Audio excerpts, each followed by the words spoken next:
Hello beautiful people, welcome back to my channel.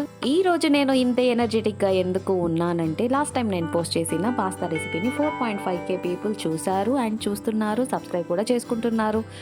నా ఛానల్ని subscribe చేసుకున్న ప్రతి ఒక్కరికి థ్యాంక్ యూ సో మచ్ అండి. ఇలానే మా ఛానల్ని ఆదరిస్తూ ఉంటారనేసి నేను కోరుకుంటున్నాను.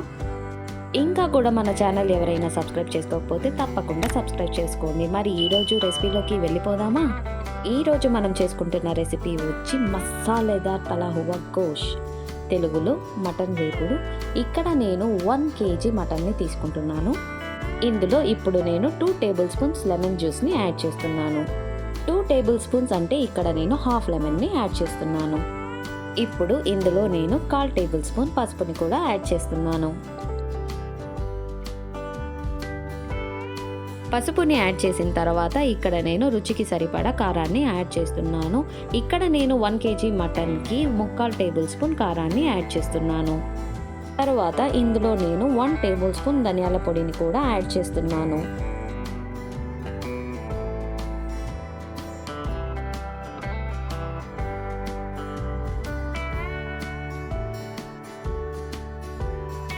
ధనియాల పొడిని యాడ్ చేసిన తర్వాత మనం ఇప్పుడు రుచికి సరిపడా ఉప్పుని కూడా యాడ్ చేసుకుందాం.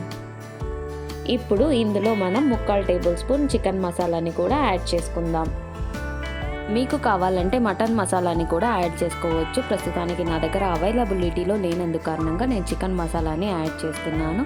టేస్ట్లో పెద్దగా డిఫరెన్స్ ఏమీ రాదండి. ఇప్పుడు ఇందులో నేను 1.5 టేబుల్ స్పూన్ జింజర్ గార్లిక్ పేస్ట్ని కూడా యాడ్ చేస్తున్నాను. ఇప్పుడు మసాలా మొత్తం ముక్కలకి బాగా పట్టేలాగా కలుపుకుందాము.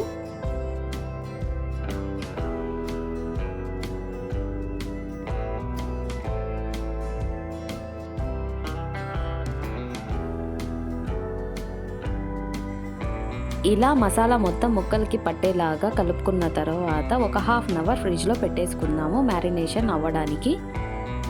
ఖచ్చితంగా minimum half an hour marination కోసం ముక్కల్ని ఫ్రిడ్జ్లో పెట్టాల్సిందే. ఇప్పుడు నేను ఒక బాండీలో 4 టేబుల్ స్పూన్స్ ఆఫ్ ఆయిల్ని వేసుకుంటున్నాను.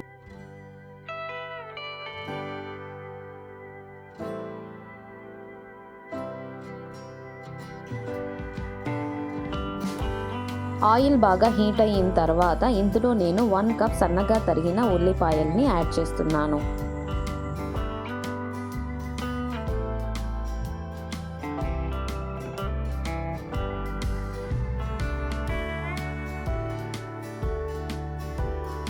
ఆనియన్స్ కొంచెం బ్రౌన్ కలర్లో వచ్చేంత వరకు మనం వేయించాలి.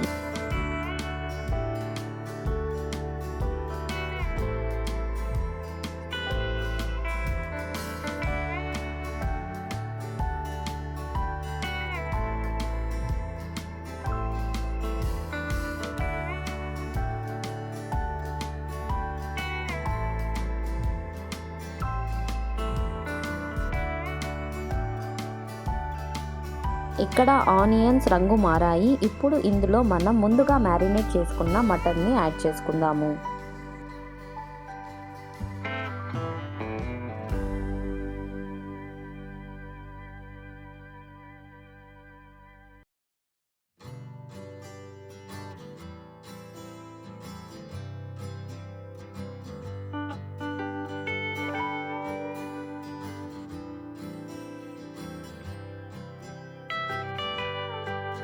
ఇలా మటన్ని యాడ్ చేసిన తర్వాత అది నీళ్లు వదిలేంత వరకు మనం ఆయిల్లోనే ఫ్రై చేస్తూ ఉండాలి.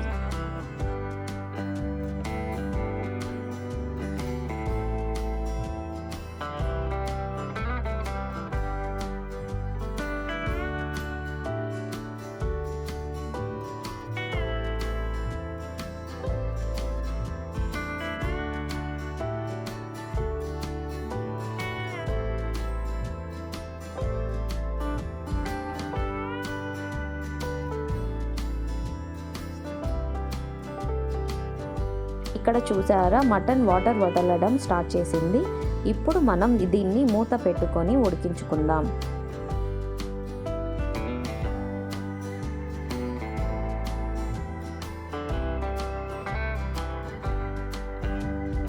మధ్య మధ్యలో మూత తీస్తూ మటన్ని కలుపుతూ ఉడికించుకోవాలి, లేకపోతే అడుగంటిపోతుంది.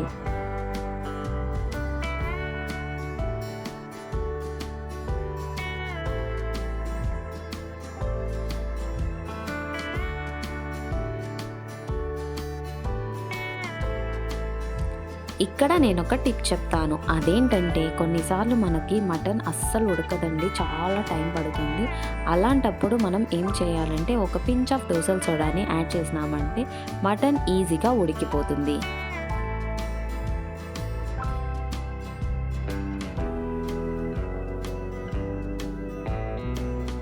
ఇప్పుడు ఇందులో మనం హాఫ్ గ్లాస్ ఆఫ్ వాటర్ని యాడ్ చేసుకుందాం. మీకు గనక కడాయిలో మటన్ చేసుకోవడం చాలా కష్టం అనుకుంటే, మీకు అంత టైం లేకుంటే కుక్కర్లో కూడా విజిల్స్కి పెట్టేసుకోవచ్చు.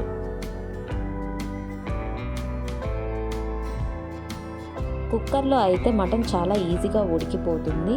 మీ కన్వీనియంట్ ప్రకారం కుక్కర్లో అయినా కడాయిలో అయినా ఎందులో అయినా చేసుకోవచ్చు. లేకపోతే మటన్ని కుక్కర్లో ఉడికించుకొని మళ్ళీ కడాయిలోకి షిఫ్ట్ చేసుకొని మీకు కన్వీనియంట్గా రిమైనింగ్ ప్రాసెస్ని కంటిన్యూ చేసుకోవచ్చు. ఇక్కడ మటన్ ఉడికిందో లేదో చూసుకుందాము. ఇక్కడ మటన్ ఉడికిపోయింది. ఇప్పుడు ఇందులో ఉన్న నీళ్లు మొత్తం ఇమిరిపోయేంత వరకు కలుపుతూ ఉడికించుకుందాం. ఇక్కడ నీరు మొత్తం ఇమిరిపోయింది. ఇప్పుడు ఇందులో నేను 3/4 టేబుల్ స్పూన్ పెప్పర్ పౌడర్ని యాడ్ చేస్తున్నాను. పెప్పర్ పౌడర్ని యాడ్ చేసిన తర్వాత ఒకసారి బాగా కలుపుకుందాము.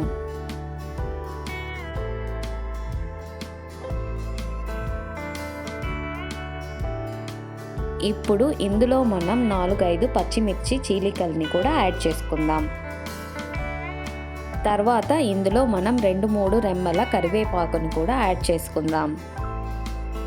ఇప్పుడు ఫైనల్గా ఒక చిన్న కప్ కొత్తిమీర తురుముని కూడా యాడ్ చేసేసుకుందాం. ఇవన్నీ వేసుకున్న తర్వాత ఒకసారి బాగా కలిపి 2 నిమిషాల పాటు ఉడికించుకుంటే ఎంతో టేస్టీ అయిన మటన్ వేపుడు, అదే అండి మసాలేదార్ తలా హువా గోష్ రెడీ అయిపోయినట్టే.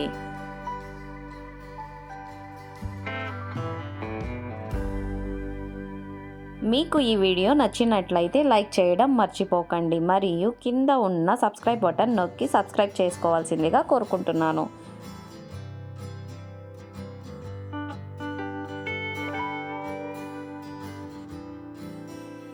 Thank you for watching. మళ్ళీ నెక్స్ట్ వీడియోలో ఒక సరికొత్త రెసిపీతో మళ్ళీ కలుసుకుందాం.